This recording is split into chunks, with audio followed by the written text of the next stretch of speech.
Hello again, YouTube. So, looks like my other video on the Dragon King Savior got a couple of views, and someone left a comment on there basically recommending that I check out Shadowdancer.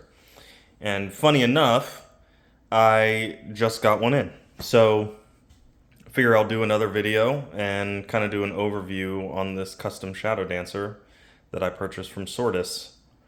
So, the model of the sword is the Sakura folded steel katana with the choji style hamon. And I'll go ahead and kind of change the angles of this later on so you can get a better look at the blade. But I did make a few customizations to this, and we'll go over that right now. So starting with the Tsuka, if you were to get this sword just as it's listed on the website, it would come with a darker brown Ito, a white Samegawa, a red Ishime Saya, and I think it like a brown Sageo or something. And then also no buffalo horn fittings. I opted to go for Japanese silk Sageo, Japanese silk Ito, black Samegawa, and the I think you call it hitate make or kitate make, basically the battle wrap. I've always been a fan of this wrap style, just because it's a little bit more unique and ornate to look at than your kind of run-of-the-mill katana.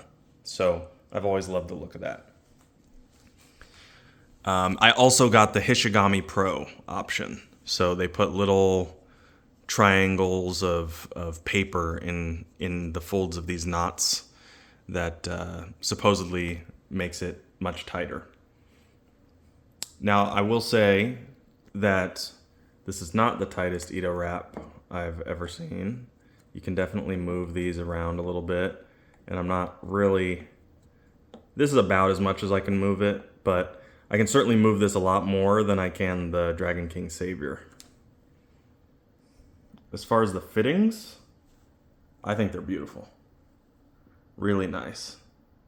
The shidodome aren't cast in. Very nice quality, not muddy at all. The Manuki look really crisp and clean. They're also set in there pretty tightly. You can move it just a little bit. Let's see. But that's about as much as I can move it.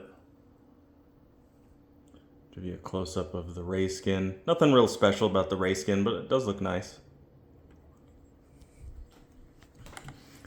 Let's see, the transitions here are very nice.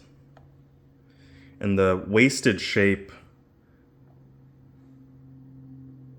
is great. I love that. It's also relatively thin. Not as thin as the Dragon King katanas. However, I don't think that they kind of gouge out the wood in the Tsuka to like make a channel for the knots, which is nice because you're not going to end up damaging the Samegawa over time.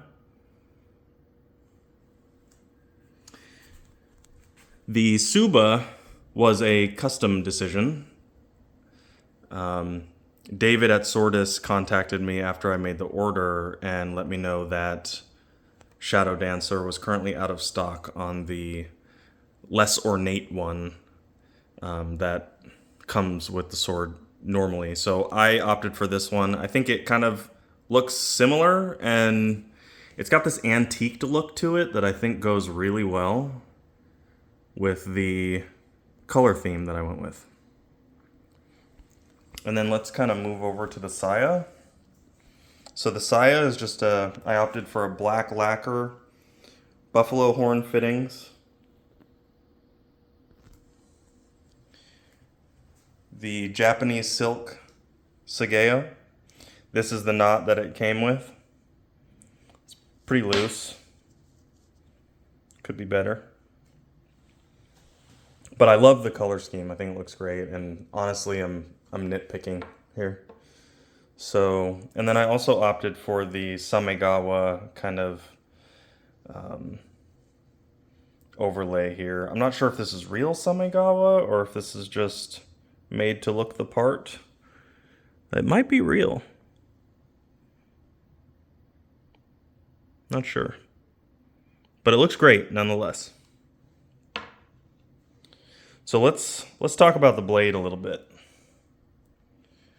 And let me go ahead and kind of flip this over.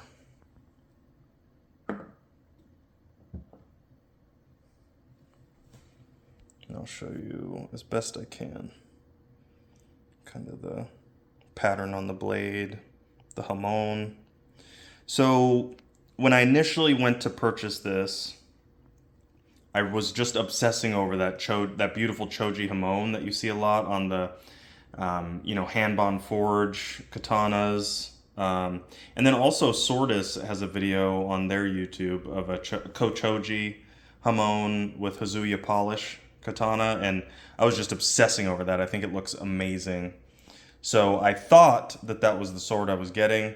My mistake, user error. I ended up choosing the folded steel variant with a different polish. So all that being said, I am still happy with the way that the blade looks. I think it really is gorgeous. It's got that mirror polish on the spine. You can see really good detail in the blade. I do wish the kind of grain pattern was more compact and a little less obvious, but I think it does look great. So let's go on to my issues that I have with the sword, and there aren't many, but there's definitely a couple. So the first issue is the habaki. So let me see if I can show you this properly. The habaki is totally loose, and I feel for this price that's kind of crazy, kind of wild.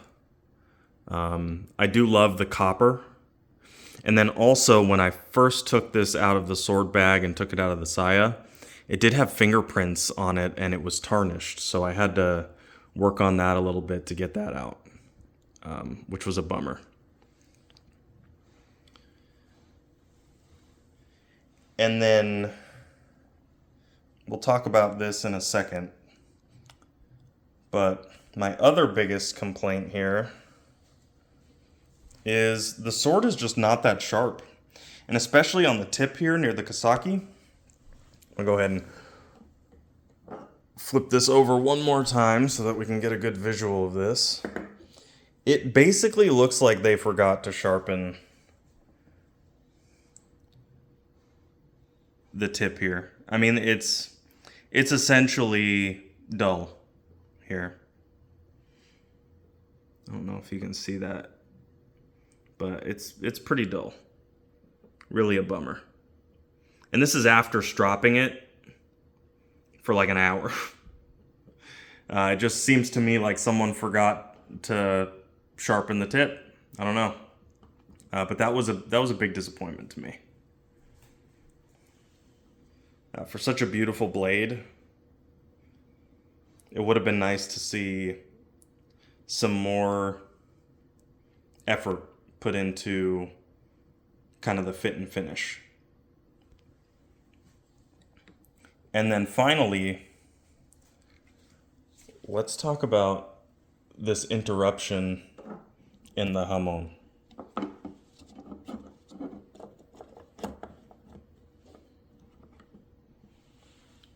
So we can see it here. You have this beautiful blade, and it's kind of marred by this. And to me, this is a real big bummer because this is, primarily just going to be a decorative piece. And it really does look like this is just a manufacturing flaw. And it looks as though they tried to fix it somehow. but it really doesn't look that great. And through a little bit of Googling, I've found that a lot of people view this as a fatal flaw in a sword when the differential hardening, the hamon line, runs off the blade. And so that's really disappointing to see. I did email David at Sortis and told him about this. And he said it's totally normal, safe to use the sword and use it for cutting. But nonetheless, it would have been nice to not have this there. I hope if I ever get another Sortis Shadowdancer katana that they put a little bit more effort into the quality control of this.